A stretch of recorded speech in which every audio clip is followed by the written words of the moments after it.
You're listening to the Jefferson Exchange. Thanks for joining us. The JX starts today with the debrief, where JPR reporters discuss the stories they've been covering this week, including a teen court program in Del Norte County, a new fee on natural gas in Ashland, and the Forest Service firing employees in our region. I'm Roman Battaglia, science, environment, and politics reporter. I'm Justin Higginbottom, public health and safety reporter. And I'm Jane Vaughn, housing, homelessness, and education reporter. So, Jane, you published a story this week about a new teen court program in Del Norte County. First, what's a teen court? It is basically what it sounds like. It is a court made out of teenagers, and the goal is to basically offer teenagers in trouble a sort of off-ramp or diversion point as they maybe are starting to commit some crimes and head down a particular path. The goal is to try to break that cycle and get them back on track. And so basically, if a teen commits a nonviolent offense, it can't be a felony, but if it's your first-time offense and you're smoking or you do some graffiti or you're fighting, you can then be deferred to the teen court program by police or by schools or other entities. And then there's a whole court of your peers to help you with that. And I should mention also it has to be voluntary. So if the kid doesn't want to do teen court, they can decline, and then they would go through the normal criminal justice system. Interesting. Teen court almost sounds like it could be like a TV sitcom. Yes, it does. So how does the actual court part work then? So there's a sort of intake process, again, with a teen advocate, and then there's a sort of judge who's a youth facilitator. There's a jury made up of teenagers, and then there's advocates rather than attorneys. There is a legal representative in the room who's an adult judge or attorney to kind of guide the process, but basically the kids are trained to run the courtroom, and the focus is really restorative justice and harm reduction. The participant who committed the crime gets to speak for themselves, and it really starts with the premise that they did commit the offense. They have to accept responsibility to even get into the program. So it's not like a normal courtroom where you're trying to decide whether or not this person is guilty. They accept they did the thing, and now the question is what to do next. And so the jury will come up with a decision to help the kid correct the harm that they've done. So that could be writing a letter of apology, painting over the graffiti, attending mental health counseling, things like that. But it's all sort of teen-led, and then they only get one chance. So if you don't do whatever you're supposed to do to correct that harm, you can, maybe go right back to the normal criminal justice system. And then the participants have to also get trained as jurors themselves, and then they will participate in at least 3 juries in the future. So there's sort of that balance there where then they're part of the process as well. Yeah, that's what I was wondering, is like the jury is made up of people who were previously in the program, it sounds right. Like. And so then why does Del Norte County need this kind of program? It's a small rural county with fewer resources. Almost 14% of people there live in poverty. There are some problems with substance abuse and trauma and neglect. I talked to the police chief in Crescent City, whose name is Richard Griffin, who said that a lot of kids seem to admire having a life of crime, or they grow up expecting it. I've had kids tell me they couldn't wait to get their number tattooed on them in San Quentin because their parents did. So that's sort of the perspective from his views, that kids are sort of growing up expecting this sort of life of crime. So there's really a lot of community support for this teen court. They're really trying to make a difference and hope that this is a sort of better even playing field, because it is your peers. It's not adults punishing you. It's sort of uniquely supportive. It's less judgmental, and it's teens your own age helping you through. Yeah. And so have they started holding court yet? And do we know how it's worked so far? They're scheduled to hear their first cases on the 27th, so Del Norte hasn't held their first teen court yet. I should say there are tons of teen courts, over 1,000 teen courts across the country, so it's not a new idea. Mm-hmm. But I did look also at Humboldt County, because they've been helping Del Norte start their program. Humboldt County started the first teen court in the state 24 years ago, and they've had only about a 9% recidivism rate over the years, so they have seen a lot of success. Yeah, so Del Norte is hoping, obviously, to have some similar success there. Oh, great. Thanks, Jane. Sure. Roman, we're going to turn to you. You went to the Ashland City Council meeting this week, where the city voted on a new ordinance about natural gas. What does that new law do?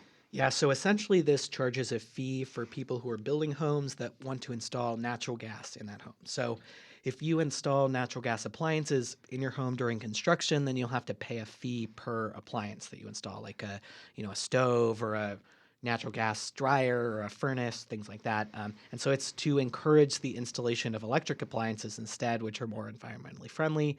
The city's trying to reduce their carbon emissions. They haven't met their own climate reduction targets so far, and this will go into effect at the beginning of next year. Okay, cool. So, how much could home builders then be charged with this new pollution fee? Yeah, it depends on what they install in homes. The costs are calculated using this formula that takes into account the carbon emissions of the appliance, the social cost of those carbon emissions, and then the projected lifetime of those appliances. So they give a few examples, like a typical gas furnace that would last 15 years. You'd pay a little over $4,000. For a gas stovetop, it'd be $400. A water heater, $1,300. So you're essentially paying for the costs of emitting that carbon from that appliance up front. Okay, interesting. So, what is the backstory behind this ordinance and how did we get here? Yeah, so there was this youth group called the Rogue Climate Action Team that's been working and pushing for this for about 2 years now. Wow. Originally, they were pushing for an outright ban on new construction, commercial and residential, of natural gas. Eventually they got some form of it accepted by the city to start looking at it. It took a while as the city was looking at their legal options because they were worried about legal backlash. Eugene had a couple of years ago tried to pass a ban similar to what the youth group was proposing, but it got forced to a vote by the natural gas company Northwest Natural. And then a lawsuit in Berkeley, California struck down a similar ban, and so Eugene backed off for now. And so in Ashland, they modeled theirs after one in Burlington, Vermont, and then the money earned from it will go to the city's low-income energy assistance program. Okay, so that seems like a pretty big victory for this youth advocacy group. How are they feeling about this outcome? Yeah, they're happy. They say it's a good first step. I mean, I think obviously it's not what they wanted initially. It still means you could install natural gas. You just have to pay more. And so we don't really know how much of an effect it'll really have. There's not a ton of new construction happening in Ashland, and a lot of local builders are to use all electric appliances, but this still could discourage the remaining builders from installing natural gas. Some construction unions were opposed to the ordinance, saying it'll increase the cost for people trying to buy homes. But obviously, it's kind of important to note that natural gas is usually more expensive to install than electric, so all electric homes are usually cheaper up front. So we'll have to see how much money this new ordinance makes starting next year with the construction happening. Cool. Thanks, Roman. So, Justin, you reported on some shakeups under the Trump administration that have started to reach our area. Can you tell us about that? Yeah, so this has kept us pretty busy this week, which I think will be a theme coming up, changes in federal agencies and such. How is that impacting our region? And the story I did earlier this week was on mass firings at the U.S. Forest Service. So this is part of Trump and I guess Elon Musk's effort at cutting the size of the federal government. So over the weekend, this is last weekend, thousands of Forest Service workers were fired. The Forest Service says 2,000, and union rep for the workers and that agency said 3,400. But, at least thousands were fired. And those firings targeted people on their probationary period. So those are new hires that have been in their position generally for less than a couple years. Someone shared a pink slip with us, a pink slip that they got, and I'll just read from that. It says, "The agency finds based on your performance that you have not demonstrated that your further employment at the agency would be in the public interest." And so that went out to thousands of employees. And according to the Forest Service, the firings, like that letter described, were due to bad performance, which I'll have more to say about. Interesting. So you spoke to a couple of people who lost their jobs in our region. What did they have to say? They had to say a lot. So the first thing they said was that the poor performance reasoning was really a pretense. I spoke to a program coordinator that helped to create partnerships and get funding and grants for wildfire mitigation and reforestation projects in the North State in Northern California. And she had that position for 1 year and 11 months, so just under the cutoff, I guess, for the probationary period. And she said that not only had she not had any complaints about her performance, but in that short amount of time she was with the Forest Service, she won multiple awards, and she shared, documents showing that she got that award. So we checked that. A union rep for the Forest Service workers said that she found in a lot of these cases that there weren't any actual performance issues. So again, they're saying this is just an excuse and a pretense. She also said there were a number of people fired that shouldn't have been listed as on their probationary period. So some had worked for the Forest Service for decades, but they had recently changed positions and so were in their new position for a short term. And it looks like, according to her, they were listed as being on probation because of just a clerical error. And that includes actually some who were months away from their retirement. So not only, according to her, not only could they lose their retirement benefits after decades at the Forest Service, but also because they were fired for performance issues. From what I understand, it's more difficult to get unemployment. So people are struggling to get unemployment after Wow, they've that's been interesting. So the Forest Service says they were fired for bad performance, but they really were not performing bad at all. let go. Yeah, or there's no evidence of yeah. them having poor performance. So you mentioned in the story that this might also have an impact on firefighting in our area. Yeah, so the termination letters didn't go out to firefighters and law enforcement. A USDA statement alleges that no operational firefighters were fired, but many Forest Service workers, even if they aren't labeled as firefighters, they help in some ways when a big fire occurs. It's kind of all hands on deck when a huge fire occurs on national forest land. I spoke with a range technician for the Rogue River Siskiyou National Forest. So he oversees cattle grazing on that public land. He's actually the only one that goes out into the field to repair fences and do vegetation surveys and things like that related to grazing. They already have a pretty skeleton crew there. But he's also former hotshot and wildland firefighter, and he said that when there's a fire, he'll go out on fire assignments, and that's a similar case with his other colleagues. And at the least, if they're not fighting fire, they have a supporting role for the fire crew. So he says it's not really true that no firefighters were impacted by these terminations. So even if no, people who are labeled as firefighters were fired, people who might not be labeled as firefighters right now and go out on firefighting duty may have been fired. Right. So what comes next then? So the Forest Service Workers Union has sued to challenge these terminations. We'll see if a judge thinks this is all legal.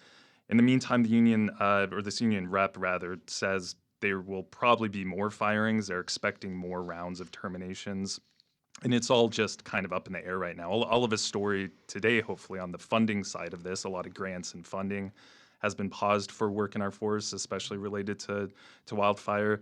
But I think it's important for people to realize that the administration has this goal of shrinking the federal government. Many voters wanted this, and they're not going in with a scalpel right now at this point. They're just kind of going in with a bat and just smashing a lot of things up. And we don't know what will stick and what will be reversed. If you remember last time Trump was in office, this would happen often. Some big change would happen and then it would be reversed or not implemented. So, there are real impacts right now on the ground, but it's still extremely early to know what will shake out. Got it. Great. Thanks, Justin. So Jane, you also did some more coverage about homelessness in Grants Pass. What happened this week? So two things happened this week. The first is that there's a new lawsuit pending against the city from an Oregon disability rights group and 5 homeless plaintiffs. They claim the city's treatment of homeless people violates state law. And so on Tuesday, a judge extended a temporary restraining order in that case. They had an old one, and now there's a new one for another 10 days, which basically says that homeless people can't be cited, arrested, fined, prosecuted for camping for the next 10 days. It's through February 27th at this point. And the other thing that happened this week was that the city council expanded some public camping options for homeless people at a Wednesday night meeting. So now they have more choices of where to camp. Great. And just give us a little bit of background on the situation here. Yeah, so that lawsuit was filed at the end of January. Again, claims the city's treatment of homeless people violates state law. And so what's happening is, in response to the lawsuit, the city council is now trying to expand their public camping options for homeless people, which is what they did on Wednesday. They're trying to put themselves in a better legal position. So they reopened a site near City Hall on 6th Street, which had previously been open, so they reopened that. They're going to continue to allow camping at a site near the police station on 7th Street. They also extended the hours that campers are allowed to be at each site, so it's 4 days now that you can stay at those sites. People were also talking at the city council meeting about being really angry. They're sick of this sort of ongoing homeless problems in the city. And last June, Grants Pass had won a different case over its treatment of homeless people. The U.S. Supreme Court ruled in its favor. And so some people say, we already won that case. Why do we have why are these problems still happening? But this is a separate lawsuit. It's a new case. The argument in that first case focused on the constitutional ban on cruel and unusual punishment, which the city won. But the argument in this case is about state law. So it's a different legal argument. It's a different case. And also, the city recently had a years-long injunction from that first court case be lifted, which had prevented the city from enforcing its public camping ordinances. That was just recently lifted. And so now the city's trying to put itself in a good legal position again in this new lawsuit to prevent the current court case from leading to another injunction. Great. Thanks, Jane. We'll keep following this. That's it for the debrief this week. Thanks for listening. You can reach the newsroom with comments on our coverage and suggestions for things we should cover in the future through our news tip line. It's on our website at ijpr.org. And you can find this program and more at jeffexchange.org or subscribe on Apple, Spotify, and all the other platforms.